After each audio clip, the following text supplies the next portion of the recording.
pour cette nouvelle série sur la deuxième épître de Pierre ainsi que l'épître de Jude. Nous avions, il y a quelque temps, vu ensemble la première épître de Pierre, et c'est sur les archives du site emcitv.com si vous voulez revoir la première épître de Pierre. Mais aujourd'hui et durant cette semaine, nous allons voir donc la deuxième épître de Pierre et l'épître de Jude. Pourquoi les deux ensemble ? Eh bien, tout simplement parce qu'elles sont connectées, si on peut dire les choses ainsi. On le verra essentiellement demain et après-demain, ou alors dans les prochaines sessions. Nous verrons comment les deux épîtres sont connectées, comment Pierre utilise l'épître de Jude. Alors, la deuxième épître de Pierre, c'est un peu comme la plupart des épîtres, ou même déjà un principe qu'on retrouve beaucoup dans l'Ancien Testament, c'est-à-dire c'est les dernières volontés, si on peut dire les choses ainsi, c'est-à-dire à la fin de sa vie, Pierre donne des dernières recommandations, tout comme, Abraham avait pu le faire, tout comme Isaac avait pu le faire, tout comme Moïse et d'autres encore. Et on a la prière sacerdotale concernant Jésus, on a l'apôtre Paul qui écrit à Timothée, et il y a certaines ressemblances avec l'épître à Timothée. Et ici, cette fois-ci, c'est Pierre qui donne ses dernières recommandations alors qu'il sent qu'il est sur le départ à la fin de sa vie. Alors ce Pierre qui écrit, il se présente, et je lis dans la Nouvelle Bible Second, ma Bible un petit peu privilégiée. C'est pas tout à fait la même traduction que la Seconde traditionnelle, mais néanmoins on est capable de suivre, et s'il y a trop de différences, on le notera. Donc dans la seconde épître de Pierre, chapitre 1er, verset 1er, on va lire tranquillement aujourd'hui le chapitre 1er. On verra dans la prochaine session, eh bien, on ira directement dans Jude dans la prochaine session. Dans la troisième session, on reviendra à Pierre et on fera la comparaison entre Pierre et Jude. Dans la quatrième session, on verra le deuxième chapitre de la deuxième de Pierre. Et dans la cinquième session, eh bien, on sera avec le troisième et dernier chapitre de cette seconde épître de Pierre. Alors voilà comment ça commence. Siméon, Pierre, esclave et apôtre de Jésus-Christ, à ceux qui ont reçu en partage une foi de même prix que la nôtre, par la justice de notre Dieu et Sauveur, Jésus-Christ, que la grâce et la paix vous soient multipliées par la connaissance de Dieu et de Jésus-Christ, notre Seigneur. C'est traditionnel, hein? C'est un peu comme dans toutes les épîtres, on reconnaît même un peu ce que Paul pourrait dire aussi, c'est-à-dire esclave, apôtre de Jésus-Christ. Donc il se présente ici comme serviteur, comme apôtre, et il ne se positionne pas dans une position supérieure en disant « moi je suis le grand apôtre », parce qu'il dit à ceux qui vont le lire, « eh bien à vous », qui avez reçu en partage une foi de même prix. Votre foi n'est pas inférieure, votre relation avec Dieu n'est pas moindre. Certes, ici, c'est l'apôtre Pierre, celui qui a cheminé avec Jésus durant son temps sur la terre, mais néanmoins, il dit à ceux à qui il s'adresse, « Vous avez la même foi, une foi de même prix, de même qualité, et bien que la grâce, la paix vous soient multipliées par la connaissance. » Et là déjà, c'est très important hein, le début d'une épître parce qu'il annonce le sujet, on parle de connaissance. Et il va y avoir tout au long de l'épître la vraie connaissance et la fausse connaissance, le vrai enseignement et le faux enseignement, la vraie prophétie et la fausse prophétie. On avait vu ça déjà, si vous avez suivi. Vous pouvez le revoir dans les archives. Lorsqu'on avait regardé la première et deuxième à Timothée, eh bien, il était question de vrai et de faux, littéralement en grec, les pseudos. Donc, il y a le bon enseignement et le pseudo-enseignement, le bon prophète et le pseudo-prophète. Alors ici, on pourrait dire le thème général de toute l'épître, eh bien, c'est une question d'herméneutique, une question d'interprétation de l'Écriture. Comment interpréter la Bible? Et c'est déjà à l'époque de Pierre, donc on est là au 1er siècle, eh bien c'est déjà à son époque le grand sujet. Il y en a qui interprètent mal les Écritures, d'ailleurs il le dit à la toute fin, et on aura l'occasion d'y revenir évidemment, que Paul est souvent mal interprété et que même certains vont déformer les propos de Paul. Alors imaginez donc, déjà à cette époque, il y a des personnes qui interprètent mal les Écritures, que ce soit l'Ancien Testament ou même les écrits de Paul. Et Pierre, alors qu'il sent qu'il doit donner des dernières instructions, un peu comme Paul a donné les dernières instructions sur le rivage aux anciens d'Éphèse, de la même manière ici, Pierre donne ses dernières instructions et qui sont à peu près les mêmes que Paul. Et on est dans ces instructions, c'est « fais attention à l'enseignement ». Il y aura des faux docteurs, il y aura des mauvaises interprétations, il y aura des gens qui vont venir comme détourner, transformer, amoindrir et changer, mais fais attention. Et vous comprenez que cette épître est très moderne et très d'actualité. Aujourd'hui encore, nous devons entendre l'apôtre Pierre nous mettre en garde en disant « fais attention à la connaissance de Jésus-Christ, fais attention à l'enseignement que tu as reçu et ne va pas interpréter n'importe comment et aller dans une autre doctrine, une autre voie, un autre enseignement. » Et c'est comme ça que ça avance. Regardez, au verset 3, il vient avec les fondements et les bases. Il dit « Sa divine puissance nous a donné tout ce qui contribue à la vie et à la piété en nous faisant connaître celui qui nous a appelés par sa propre gloire et sa propre force. » Il est en train de dire, vous avez tout déjà. Il n'y a pas besoin d'aller chercher quelque chose d'autre, un nouvel enseignement, une nouvelle voie, une nouvelle doctrine, un nouveau sauveur. Vous avez déjà tout reçu par sa divine puissance en Jésus-Christ. Regardez, il continue au verset 4 et il dit « Par celle-ci, les promesses les plus précieuses et les plus grandes nous ont été données, afin que par elles vous échappiez à la pourriture que le désir entretient dans le monde et que vous ayez part à la nature divine. » Alors, il commence déjà à employer des mots assez forts. Il dit « Vous avez tout reçu. » Et vous avez tout reçu, dans cette connaissance de Dieu et de Jésus notre Seigneur. Et il n'y a rien à ajouter, et il n'y a rien à rajouter. Et vous voyez que Pierre est en phase avec les enseignements de l'apôtre Paul et même avec les enseignements de l'apôtre Jean. Et on pense aussi à la finale de l'Apocalypse, où il ne faudra rien rajouter, pas même un iota. Ici, de la même manière, nous avons tout reçu. Et c'est les promesses de l'Ancien Testament qui ont trouvé leur accomplissement en Jésus, afin qu'on échappe au désir de ce monde, afin qu'on échappe à la pourriture des désirs de ce monde. Comprenez, vous êtes sortis de là, ce n'est pas pour y retourner. Et on verra qu'un peu plus loin, il va parler du chien qui retourne à son vomi, et il est déjà dans cette conception ici. Il y a quelque chose de mauvais que vous avez rejeté, vous êtes allé vers le glorieux et le sublissime, ce n'est pas pour revenir en arrière et retourner à des choses mauvaises. Pour cette raison même, dit l'apôtre Pierre, allez toujours en avant sans reculer. Et c'est ce qu'il dit là dans cette escalade. Il dit, pour cette raison même, faites tous vos efforts. Et j'insiste là-dessus, il y a des efforts à faire. La vie chrétienne, ce n'est pas un tapis roulant où tout marche tout seul. La vie chrétienne, il y a des efforts à faire. Il y a une volonté, un désir, un effort, il y a des gestes, il y a des actes, il y a des œuvres, il y a des pas à faire, ça n'avance pas tout seul. Et l'apôtre Pierre dit ici, il y a des efforts à faire. Et dans ces efforts, il y a comme une progression ici. Il dit, faites tous vos efforts pour joindre, à votre foi. Donc, vous avez reçu la même foi, la foi qui est d'une même valeur, mais c'est pas simplement la foi. Il faut rajouter d'autres choses.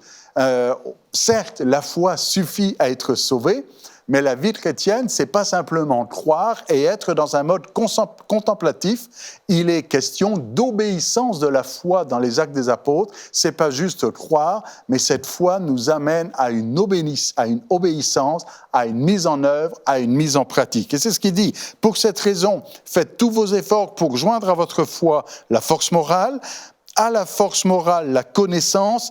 Alors ça, c'est la Nouvelle Bible seconde. Dans la seconde traditionnelle, je lis dans l'édition de Genève, il est dit « Faites tous vos efforts pour joindre à votre foi la vertu, à la vertu la science ». Donc à la fois la force morale, à la force morale la connaissance, à la connaissance la maîtrise de soi, à la maîtrise de soi la persévérance, à la persévérance la piété, à la piété l'affection fraternelle, à l'affection fraternelle l'amour. Et je vais pas développer ça, on pourrait faire toute une prédication juste avec ça, et vous en avez peut-être déjà entendu certainement, alors je ne vais pas prendre le temps de développer point par point, mais juste rester sur le principe général ici, la vue d'ensemble. Il y a une progression, il y a une marche à suivre, et ça n'arrive pas tout comme ça en paquet, mais il y a besoin de faire des efforts, il y a besoin de travailler pour être plus persévérant, travailler pour être dans la piété, dans l'affection fraternelle, dans l'amour. Faites des efforts, travaillez à votre foi et continuez de progresser, d'aller de progrès en progrès. Et justement, l'apôtre Pierre continue en disant « Si toutes ces qualités sont en vous, et elles y foisonnent, elles ne vous laissent pas sans activité ni sans fruit pour la connaissance de notre Seigneur Jésus-Christ. » En d'autres termes, si vous faites vos efforts et que ces qualités sont là et qu'elles foisonnent, c'est-à-dire pas juste un peu, pas juste du bout des lèvres, mais qu'il y ait vraiment ici cette abondance de vertu, de force morale, de connaissance, de maîtrise de soi, de persévérance, de piété, d'affection fraternelle, d'amour, eh bien, cela va se voir et il y aura du fruit.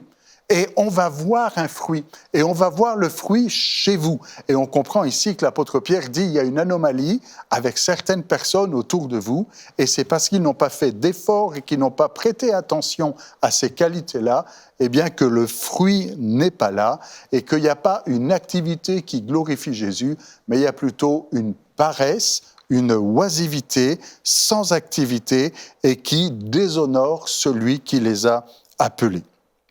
Alors, quand vous avez ces choses, vous avez du fruit pour la connaissance de notre Seigneur Jésus-Christ, mais celui chez qui elles ne sont pas présentes est un aveugle. Vous voyez, c'est des thèmes, comment dire, des fois on a l'impression de lire une épître, mais et c'est juste Pierre, oui, c'est juste Pierre qui nous parle ici, mais il est en phase avec l'apôtre Paul et même avec l'apôtre Jean. C'est le même esprit qui parle, évidemment, derrière tous les auteurs du Nouveau Testament.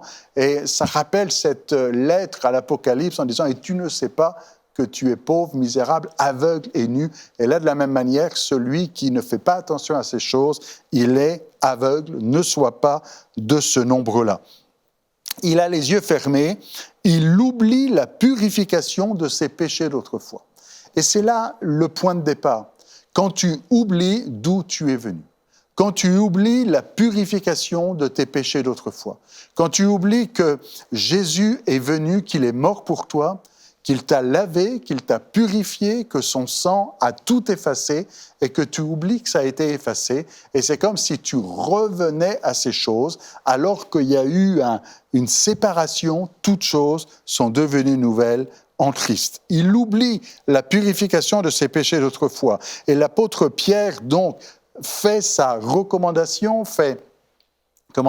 il exhorte ici, et cette exhortation, je vous en conjure, entendez-la vous aussi aujourd'hui. Il dit aussi, mes frères bien-aimés. Et j'aimerais vous dire, entendez la voix de Pierre vous dire, mon frère bien-aimé, ma sœur bien-aimée, toi aussi, efforcez-vous d'autant plus de confirmer l'appel qui vous a été adressé et le choix dont vous avez été l'objet. Si vous faites cela, vous ne trébucherez jamais. Dans un contexte où il y a des gens qui trébuchent, où il y a des gens qui abandonnent la foi, où il y a des gens qui tombent, l'apôtre Pierre dit, pour ne jamais trébucher, fais ceci. Souviens-toi. Souviens-toi, du pardon de tes péchés.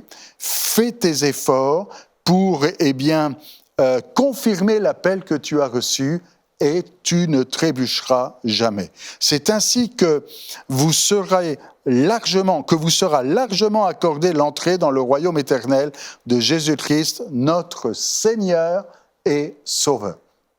Et là aussi, ça mériterait de faire toute une prédication et tout un enseignement, mais je vais passer vite là-dessus.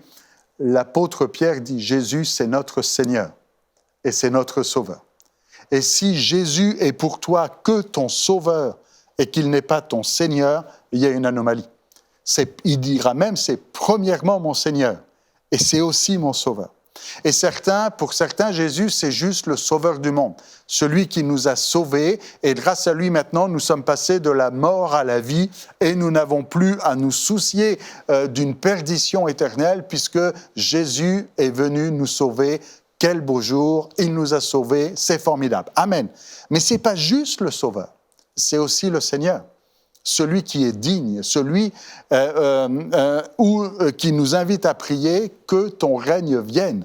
Et quand on parle de règne, quand on parle de seigneurie, et ça va être le cas de toute cette épître ici, particulièrement au chapitre 2 et avec Jude, quand on parle de seigneurie et on réalise la grandeur de la seigneurie, on ne peut pas traiter Jésus comme celui qui ne serait pas le roi des rois, le seigneur des seigneurs, le maître.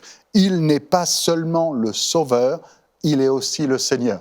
Et la question que j'aimerais t'adresser dès maintenant et laisser le Saint-Esprit travailler ton cœur, est-ce que Jésus est seulement ton sauveur ou est-ce qu'il est aussi ton Seigneur? Ça veut dire quoi, Jésus est mon Seigneur? Ça veut dire que c'est lui qui commande. Ça veut dire que c'est lui le roi.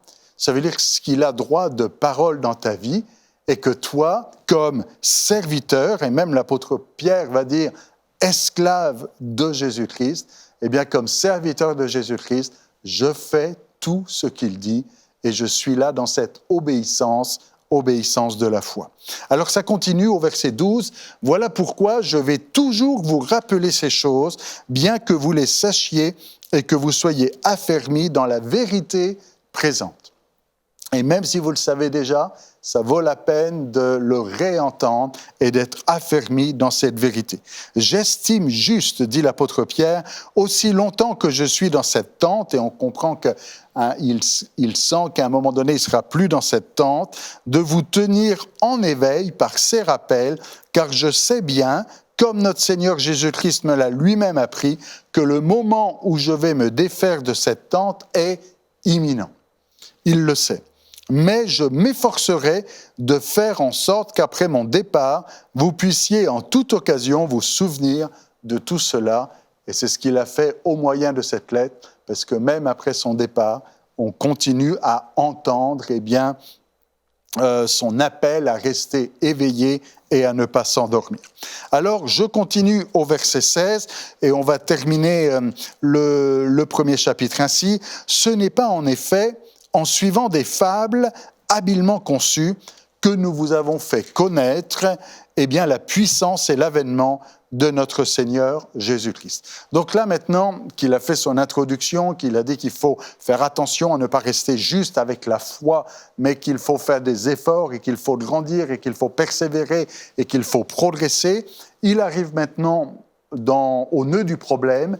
Il y a des gens qui se baladent avec des fables habilement conçues. Notez bien que les fables ici, avec le mot grec, c'est le mot mythe, les mythes. Donc ces fables, c'est pas quelque chose de grossier. Vous savez, quand on parle de fausses doctrines et quand on parle de mauvais enseignements, et on est dans une période où ça foisonne aussi, de même qu'à l'époque de l'apôtre Pierre, mais peut-être encore plus aujourd'hui, une fable, un mythe, un faux enseignement, ce n'est pas quelque chose de grossier qui vient nous faire dire quelque chose en disant « mais ça ne marche pas, c'est pas beau, c'est pas possible, c'est tellement gros, c'est absurde, c'est stupide ». Non, l'apôtre Pierre le reconnaît lui-même, des fables habilement conçues. Et je dois reconnaître que certaines fausses doctrines, certains faux enseignements sont habilement construits et qu'il y a une logique, qu'il y a une démonstration, qu'il y a une construction et qu'on peut dire « Ah oui, on part de tel verset, on arrive à tel verset, donc, et ceci », et on arrive avec toute une démonstration habilement conçue. Mais ce n'est pas parce que c'est logique, ce n'est pas parce que c'est intellectuel, ce n'est pas parce que c'est habilement conçu que c'est la vérité. Et c'est là tout le dilemme et l'enjeu de la situation courante. Eh bien, l'apôtre Pierre dit, vous, au départ, lorsque nous sommes venus vous parler de la puissance et de l'avènement de notre Seigneur Jésus-Christ, on n'est pas venu vous raconter des fables.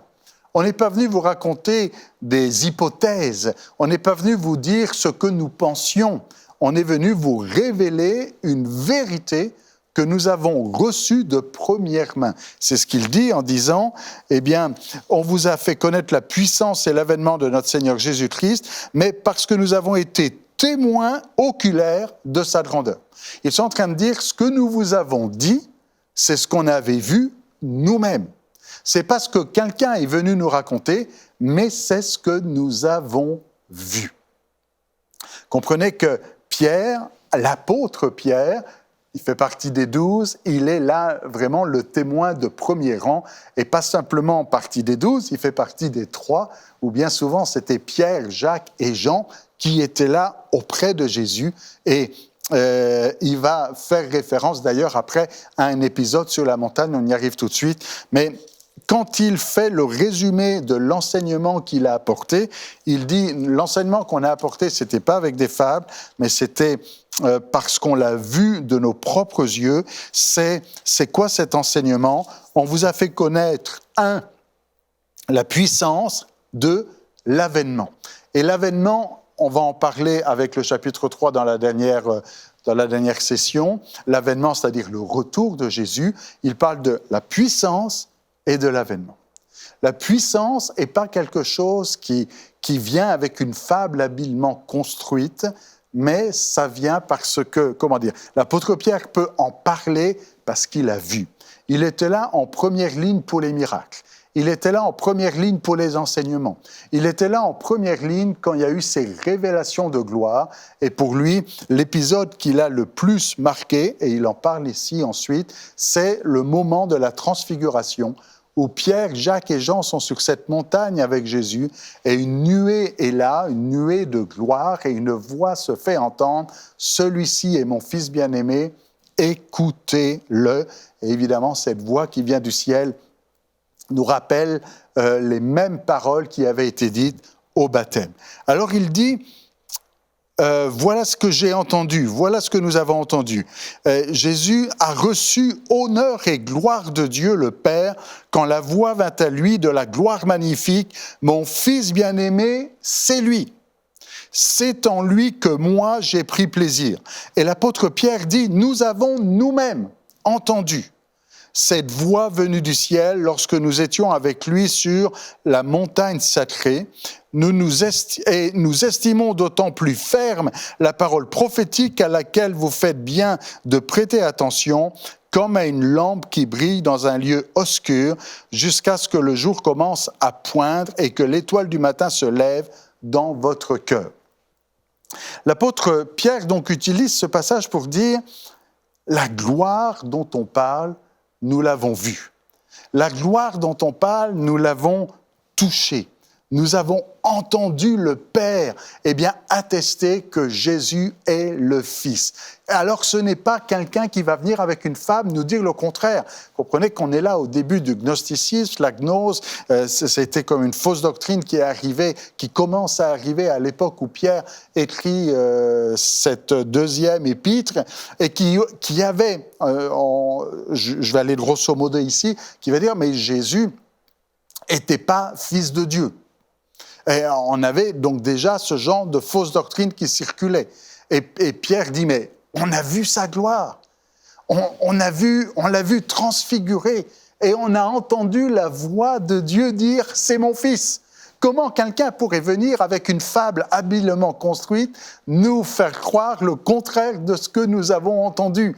Nous savons qu'il est vivant, qu'il est Dieu, qu'il est Fils de Dieu. Nous l'avons vu ressusciter et Pierre donc a une conviction et un enseignement qui est basé sur ce qu'il a reçu lui-même de Dieu. Et on comprend que c'est pour faire un effet de contraste, contrairement à ces faux docteurs qui viennent juste avec des théories, avec des réflexions, avec des pensées intellectuelles et qui viennent vous troubler et amener des faux enseignements dans toutes vos réflexions. Alors, c'est comme ça que l'apôtre Pierre introduit son sujet.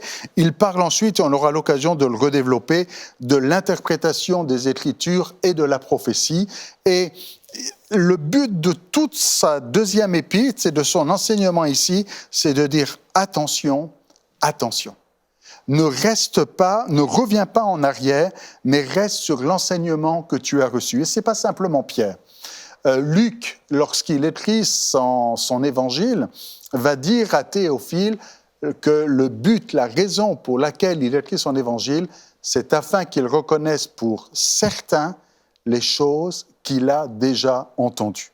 L'apôtre Paul fait la même chose, et même quand il s'adresse aux Galates, et on sent un petit peu la même teneur et la même problématique que l'on pouvait avoir chez les Galates ici, dans cette deuxième épître de Pierre, en disant « Ô Galates dépourvus de sens, vous avez bien commencé, vous avez bien reçu cette parole, mais il y en a qui sont venus vous troubler avec des faux enseignements et vous amener à reculer et à aller ailleurs. » Alors, l'apôtre Pierre, lorsqu'il sent que ça va être le temps de quitter cette tente, va dire à ses lecteurs, à ceux à qui il s'adresse ici, « Je vous en supplie ». Il va dire « Je vous en conjure ». Il va dire « Je veux vous adresser ces recommandations pour que vous ne reveniez pas en arrière, mais que vous alliez de l'avant. Et faites des efforts pour aller de progrès en progrès et ajouter à votre foi encore davantage et rester sur cette conviction que vous aviez dès le départ. N'oubliez pas que vous avez été lavé, racheté, c'est pas pour retourner à la boue. Alors que vous avez été lavé, ne retournez pas vers le sale. Alors que vous avez été sanctifié, ne retournez pas vers ce qui est impie. Alors que vous avez été sauvé, ne retournez pas sur un chemin de perdition. Alors c'est toute une prédication. On sent que c'est quelque chose de sérieux et que l'apôtre Pierre veut prendre le temps de développer là-dessus. Et dans le chapitre 2, il va commencer à parler de ces faux enseignements. Volontairement, je n'ai pas développé les derniers versets du chapitre 1er. On va les reprendre un peu plus tard dans une autre session. Dans le chapitre 2, il va parler de ces faux enseignements en faisant référence à Jude. C'est pour ça qu'on va parler de Jude dans la prochaine session, et pour après nous ramener à cette bonne interprétation. Donc d'une manière générale, la deuxième épître de Pierre, c'est comme un testament et qui veut nous dire attention à comment tu interprètes la Bible pour ne pas retourner sur un mauvais chemin, mais pour aller de l'avant et se souvenir que Jésus est le Sauveur et Seigneur de ta vie. Alors voilà pour aujourd'hui, on se retrouve demain pour une prochaine session.